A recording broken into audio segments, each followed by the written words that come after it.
Hello students, this is Anjuman from Maharaja Agarsen School, Hisar. In last video we started our chapter that is insurance. Today we start the next topic of insurance that is the principle of insurance. देखिए बेटा, ये हमारे हैं insurance के सिद्धांत, बीमा के सिद्धांत, बड़े ही इंपॉर्टेंट सिद्धांत हैं। ये हमारे 8 बीमा के सिद्धांत गिवन है जो कि आपको करने हैं। देखो सबसे पहले क्या है, प्रिंसिपल ऑफ यूटमोस्ट गुड फेथ। इसका क्या मतलब होता है?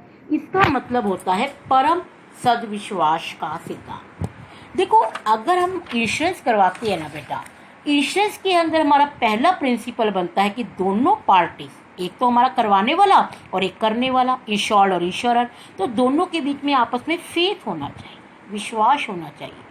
उनको आपस में कोई भी बातें एक दूसरे से छिपानी नहीं है, सारी बातों को बताना है। देखो आप अपनी कॉपी पर जब राइट करेंगे आप केवल इतना लिख दीजिए, चाहे आप इसको लिख दीजिए चाहे आप इतना लिख दीजिए कि as explain the first principle is the utmost good faith. It suggests that both the parties must disclose all the affected information related to insurance. अब जो बाकी सारा दिया हुआ है ना बेटा, वो सारा इसका एक एग्जाम्पल गिवन है। मैं आपको एग्जाम्पल के जरिए समझा रही हूँ। देखो मान लीजिए कि कोई भी पर्सन है, ए नाम का कोई पर्सन है और उसको कोई बीमारी है, टीबी नाम की, ठीक है ना, और उसने अपना 10 लाख का इंश्योरेंस करवा लिया और वो इस बीमारी के कारण 3-4 साल के बाद उसकी डेथ हो जाती है। लेकिन जब उसने बीमा करवाया था ना, उसने इंश्योरेंस कंपनी को ये बताया नहीं था कि वो बीमारी से पीड़ित है। तब इंश्योरेंस कंपनी का जो ये आपका मतलब आपने इंश्योरेंस करवाया हुआ है ना, तो ये आपका वैलिड नहीं माना जाएगा और आपको पैसे नहीं मिलेंगे। लेकिन अगर आप ये सब बात बता देते हैं, बताने के बाद इंश्योरेंस करवाते हैं, तब तो आपको सारा पैसा मिलेगा। बट अगर आप ये बातें छिपाते हैं और आप मतलब आपने ये प्रिंसिपल का क्या किया, विरोध किया, तब आपको ये पैसे नहीं मिलेंगे। तो समझ आ गई ना परम सद्विश्वास का सिद्धांत कि आपस में दोनों को एक दूसरे की सारी बातें क्या करनी है, बतानी पड़ेगी, कोई भी बात छिपानी नहीं है।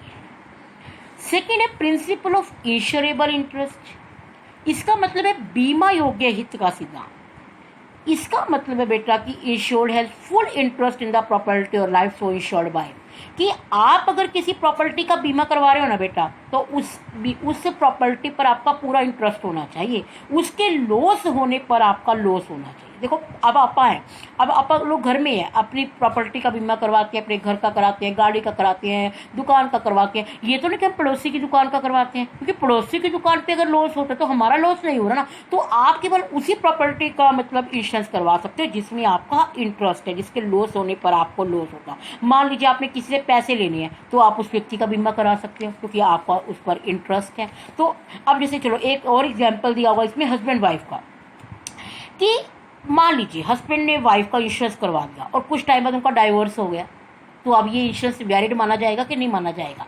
तब उसमें ये चीज़ देखी जाएगी बेटा कि जब हस्बैंड ने वाइफ का इंश्योरेंस करवाया था उस टाइम उसका हस्बैंड का वाइफ के प्रति इंटरेस्ट था, उसके लॉस होने पर उसको लॉस होता था, चाहे आज उनका डाइवोर्स हो या ना हो। तो जब आप किसी का बीमा करवाते हो उस टाइम आपका उस प्रॉपर्टी के प्रति इंश्योरेबल इंटरेस्ट होना जरूरी है, तभी आप उसका बीमा करवा सकते हो।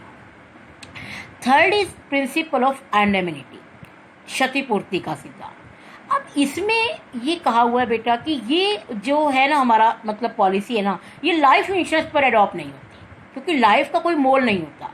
ये कहता है कि आप केवल अगर किसी का बीमा करवाते हो ना किस चीज़ का, तो आपको केवल उतना ही पैसा मिलेगा जितने का नुकसान हुआ है, उससे ज़्यादा नहीं मिलता। क्योंकि बीमा हम केवल सुरक्षा के लिए करवाते हैं, प्रॉफिट कमाने के लिए कभी बीमा नहीं किया जाता बेटा कि हम लाभ कमाएंगे। तो जीवन बीमा में क्या होता है, क्योंकि लाइफ का तो कोई मोल नहीं कि लाइफ एक पर्सन की लाइफ की 50 लाख की है, 1 करोड़ की, ऐसा तो कुछ नहीं है ना। तो लाइफ पर ये नियम अडॉप्ट नहीं होता, ये नियम प्रॉपर्टीज पर अडॉप्ट होता है। जैसे आपने किसी चीज़ का बीमा आपने 70,000 का करवाया तो आपको लॉस हुआ 50 का, तो आपको 50,000 ही मिलेंगे, आपको 70,000 नहीं मिलेंगे। तो ये आप ध्यान रखेंगे कि आपको ये मतलब उतने ही प्रॉपर्टी उतना ही इंश्योरेंस का पैसा आपको मिलेगा जितने का आपका लॉस हुआ है। Fourth is a principle of warranty. Warranty means term and condition, कि कई बार हमारी इंश्योरेंस पॉलिसी में कुछ टर्म एंड कंडीशंस गिवन होती है जो कि हमारी फॉलो करनी जरूरी होती है। अगर आप उसको फॉलो नहीं करोगे ना बेटा, तो आपका जो बीमा है वो क्या माना जाएगा, कैंसल माना जाएगा। अब देखो वारंटी भी दो तरह की होती है, एक होती है एक्सप्रेस्ड और एक होती है इम्प्लाइड। एक्सप्रेस्ड होती है जो कि रिटर्न है, लिखा हुआ है भाई ऐसा होगा तो ऐसा होगा। These are the written terms and condition mentioned in insurance policy. आपकी इंश्योरेंस पॉलिसी में लिखा है कि अगर आपका जहाज जा रहा है, जहाज यहाँ से टकराएगा तो आपको पैसे मिलेंगे या नहीं मिलेंगे, मतलब कि जो भी चीज़ होगी वो आपकी क्या होगी, रिटर्न होगी, एक्सप्रेस की होगी। लेकिन इम्प्लाइड का मतलब क्या होता है कि these terms and condition which are not written, जो आपकी रिटर्न नहीं है, जो आपकी इंश्योरेंस पॉलिसी में मेंशन नहीं है, ये उस टाइम डिसीजन लिया जाएगा कि कैसे किया जाए। देखो अब जैसे इसमें लिखा हुआ है कि but these are to be followed essentially, for example a ship duly in short will sail through only the route which is used continuously by all other ship. The condition is to be followed even this has not been mentioned in the insurance policy. देखो अब आपको कहा हुआ था कि आपने इस root पे जाना है, लेकिन एक पर्सन दूसरे रूट से चला गया, तो अब देखा जाएगा कि ऐसा कुछ तो आपकी पॉलिसी में मेंशन नहीं था ना, उस टाइम डिसीजन लिया जाएगा कि आपको पैसे मिलेंगे या नहीं मिलेंगे, ये हमारी इंश्योरेंस कंपनी डिसाइड करेगी। After entries into a contract any newly formed law hold it word the fulfil. लेकिन अगर आपने इंश्योरेंस पॉलिसी करवा ली, उसके बाद कोई रूल बनता है ना, वो आप पर लागू नहीं होगा बेटा, ठीक है ना, वो आप पर लागू नहीं होगा। तो एक तो होती है हमारी रिटर्न कंडीशंस जो कि गिवन होती है, वो तो आपको उसके अकॉर्डिंग काम किया जाएगा। एक होती है इम्प्लाइड जो कि आपको टाइम बताएगा कि उस टाइम अगर ऐसा होता है तो क्या किया जाएगा। उसके बाद आता है कॉन्ट्रीब्यूशन का। कॉन्ट्रीब्यूशन का मतलब होता है कि अगर if the person get is property insurance by some insurance company, उसे 3 या 4 इंश्योरेंस कंपनी से बीमा करवा लिया, क्या लॉस होने पर उसको सभी से पैसा मिलेगा? देखो फिर तो उसको बेनिफिट हो जाएगा। और हमने कहा था कि इंश्योरेंस कंपनी सेफ्टी के लिए तो होती, मतलब सेफ्टी के लिए होती है, बेनिफिट्स के लिए तो होती नहीं। देखो मान लीजिए एक आपका 12 लाख की कोई बीमा करवाया और आपने क्या किया 2, 4 और 6, मतलब कि 4 और 6 और 6 12 लाख, मतलब 3 कंपनी से आपने बीमा करवा लिया, लॉस हो गया, क्या आपको सभी कंपनियों से पैसा मिलेगा? तो जितने का लॉस होगा ना 12 लाख में से, मान को 3 का हुआ, 4 लाख का हुआ, तो वो कंपनियां आपकी बन गई 2 लाख, 4 लाख और 6 लाख। इसको काटोगे तो आपका क्या बनेगा 1, 2, 3, तो आप इसको 1:2:3 में वो लोग क्या करेंगे, कॉन्ट्रीब्यूट करेंगे। Next is the principle of subordination. Subordination का मतलब होता है कि आपने किसी चीज़ का बीमा करवाया, ठीक है बेटा, लॉस हो गया, आपको बीमा कंपनी ने पैसे दे दिए, तो जो टूटी फूटी चीज़ है वो भी तो बेटा बिकेगी। मान लीजिए गाड़ी का एक्सीडेंट हो गया और गाड़ी आपको गाड़ी की नई गाड़ी दे दी, ठीक है ना, कंपनी वालों ने। जो अपनी पुरानी गाड़ी है अगर आप उसको वैसे भी सेल करोगे तो आपको 50,000 रुपये तो मिलेंगे ना, तो वो 50,000 का राइट बेटा अब आपका नहीं होगा, वो सारा राइट किसको चला जाएगा, कंपनी को चला जाएगा, क्योंकि कंपनी ने आपकी क्षतिपूर्ति कर दी है।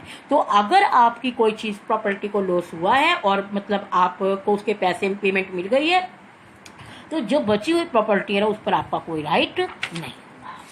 उसके बाद है principle of mitigation of loss. Mitigation of loss का मतलब न्यूनतम हानि का सिद्धांत। देखो बेटा आपने बीमा करवाया हुआ है और इसका मतलब तो फिर अब आपको तो जरूरत ही नहीं कुछ चिंता करने की। मान लीजिए घर का बीमा करवाया, घर को आग लग गई तो बाहर खड़े होकर तमाशा देखो, क्योंकि हमने तो बीमा करवाया हुआ है, हमें तो पैसे मिल जाएंगे। नहीं, that is wrong. Insured should try to minimize the loss by property even it is insured, कि चाहे आपने इंश्योरेंस करवाया हुआ है उस टाइम भी आपको क्या करना पड़ेगा, अपनी प्रॉपर्टी पर जितना लॉस कम हो सके उतना कोशिश करनी चाहिए। देखो एग्जाम्पल दिया, एक fire broke out in godown, godown में फायर आग लग गई, ऑनर ने कोई एफर्ट्स नहीं किए और क्योंकि उसका बीमा करवाया हुआ था, तो he must make every efforts to extinguish the fire. तो उसको उस टाइम बुझाने के ना मतलब सारे प्रयास करने चाहिए, तभी आपका बीमा वैलिड होगा, अदरवाइज नहीं होगा।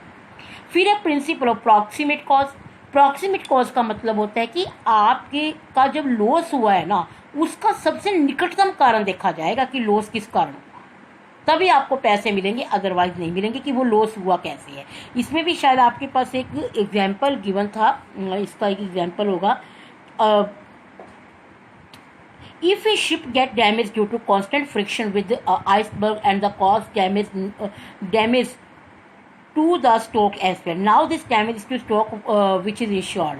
Now this damage is stock which is insured. Highest the insurance company will pay the compensation. देखो इसने क्या कहा, आपका शिप में ना कोई आइस का टुकड़ा था पानी में, तो उसको लगा और मतलब शिप डैमेज हो गया और मतलब उसके कारण क्या हो गया, स्टॉक का नुकसान हो गया। स्टॉक आपने बीमा करवाया था, तो आपने तो स्टॉक का बीमा करवा रखा, चाहे स्टॉक का बीमा किसी कारण से भी हो रहा हो, स्टॉक का लॉस किसी कारण से भी हो, हमें तो मतलब ही ना, हमने तो ये कहा है कि हमारे स्टॉक का बीमा करवा दो भैया। तो अब आपको इंश्योरेंस कंपनी पेमेंट क्या करेगी आपको इंश्योरेंस कंपनी पेमेंट, तो वो क्या करेंगे, पहले उसका कारण देखेंगे और फिर उस कारण के अकॉर्डिंग आपको पेमेंट करेंगे। तो बेटा आप जो ये क्वेश्चन है, ये सब हमारा प्रिंसिपल है, ये आप करेंगे। जो हमारा नेक्स्ट चैप्टर है ना बेटा, उसमें हमारे ना केवल लाइफ इंश्योरेंस के ये 2 ऑब्जेक्टिव होंगे। चलो हम ये लाइफ इंश्योरेंस के 2 प्रिंसिपल, देखो बाकी सारे प्रिंसिपल तो आपके प्रॉपर्टीज पर लागू होते हैं, लेकिन लाइफ इंश्योरेंस में केवल ये 2 प्रिंसिपल लागू होते हैं जो हमने पहले 2 किए थे, एक तो यूटिलिटी गुड फेथ और एक आपका इंश्योरेबल इंटरेस्ट। ये 2 चैप्टर है बेटा आपके इंश्योरेंस के जो कि रिलेटेड है आपके।